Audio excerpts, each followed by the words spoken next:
So, Rob, today, we had done a while ago a topic around transitory inflation, We sure did. right? And Called that one, by the way. so, talk to the good folks about transitory inflation, what they were trying to sell this as, Yes. and what you really see happening in the world today. Excellent. Well, and let me be clear. I am not an economist. I'm not going to predict the stock market. And I'm not a fiduciary. We're not fiduciaries. Right. But we did have we did do a video about transitory inflation because that, I think it was in the summertime, was like the flavor of like the certain agendas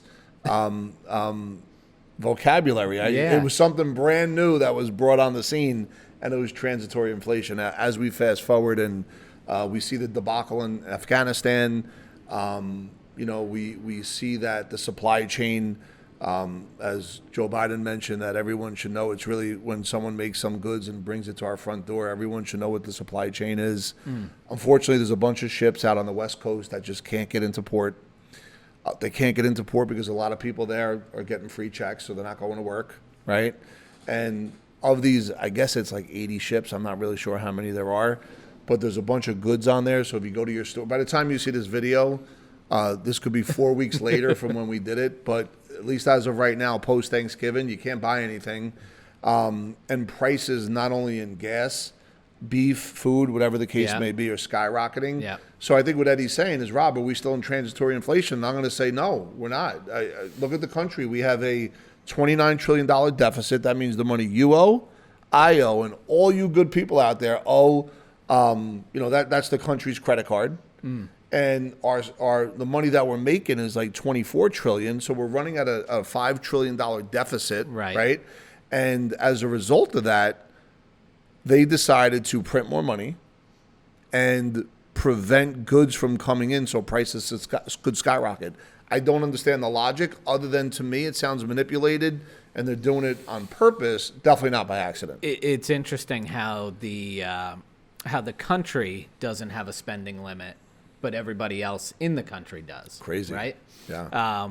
So one of the things I was just thinking about is, and I always go back to this, feels an awful lot like '08 with all the kind of stuff that's coming up, because I remember the $5 a gallon gasoline that was happening back then, where they were saying back then it wasn't transitory inflation. It was, there's really no inflation if you don't count housing and food and energy. Yeah, it's right? a shell Like game. all They the changed the equation. They changed the components to the equation.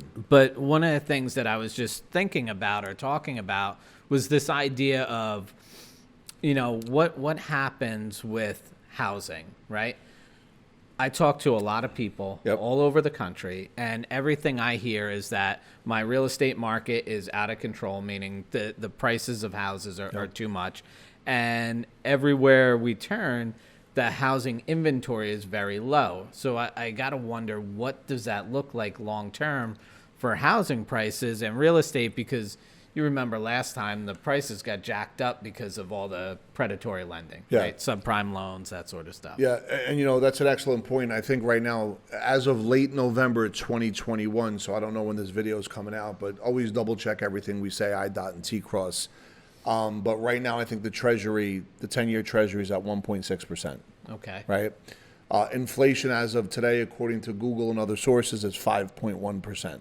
Wow. Right? So if I have $100,000 in a savings account and inflation's at 5.1 and the 10-year Treasury is at 1.6, and I do the math, it's really negative 3.5, meaning my $100,000 is really worth $96,500.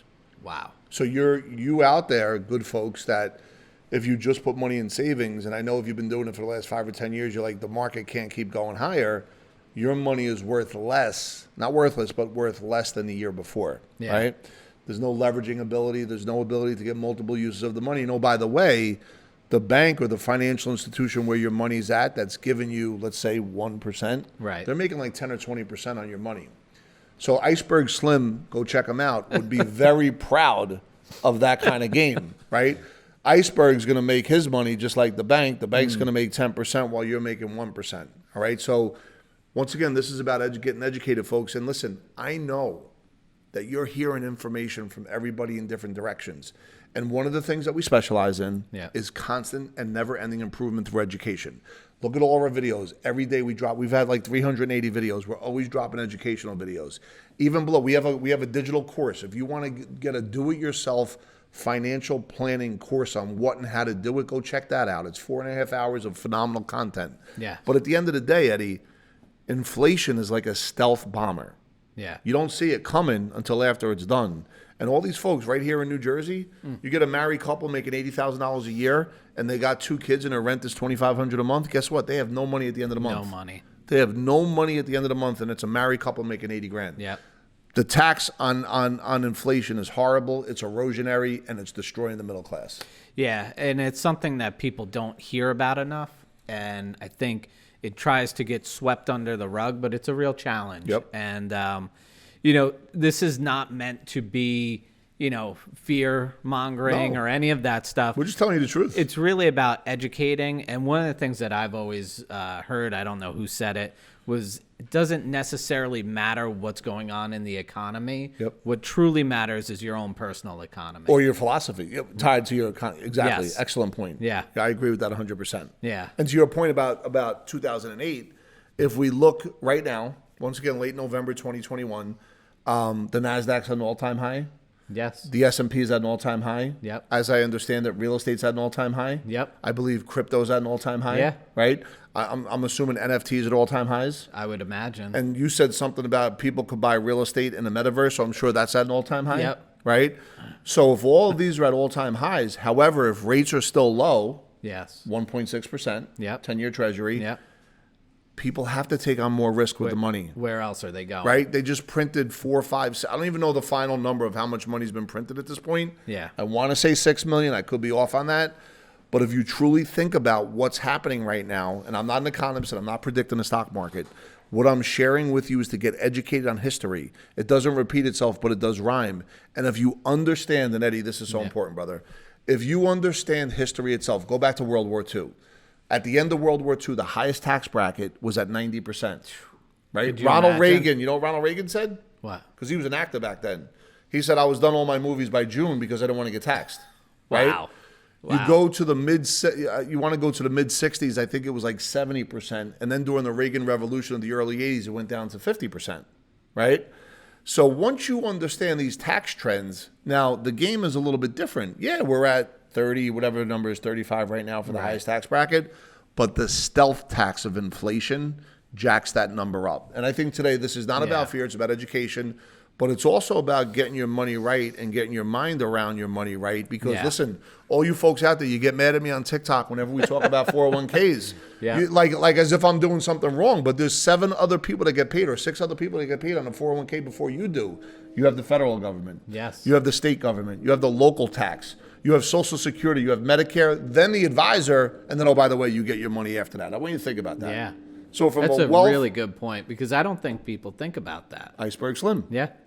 Iceberg Slim. That's exactly, he changed the game. He changed the game in the 60s. Yeah. That's serious. So anyway, thanks for the question. No, I love that. And, it is. It's really all about getting educated. It's not, there's so many people, like think about 6 months ago, would we have really heard about crypto millionaires? Maybe a year ago, crypto millionaires? How about people doing business on TikTok? Listen, when I hear about crypto and I'm just learning, I'm completely intimidated, just so we're on the same page. But I know that it has to be part, in my world, I'm not saying for you, that it has to be part of the overall financial mosaic. I got my son, 16 years old, trading cryptos. You know what I mean? Like, it's something that the real point of it all is that it goes back to your own personal philosophy and what you're thinking about the situation, right? Because inflation is scary. Taxes are scary. All those things are true. And they're real. And they are real. Yep. But what also is real is how many millionaires have been created during COVID. Yes. Right? How many people started businesses, changed their business, looked at a different perspective to build up and just change the game altogether. Yep. And that's a phenomenal point. And, for all you folks out there, to Eddie's point, this for us is all about education. Go ahead and click the link below. We have a team here that is willing to take on any questions.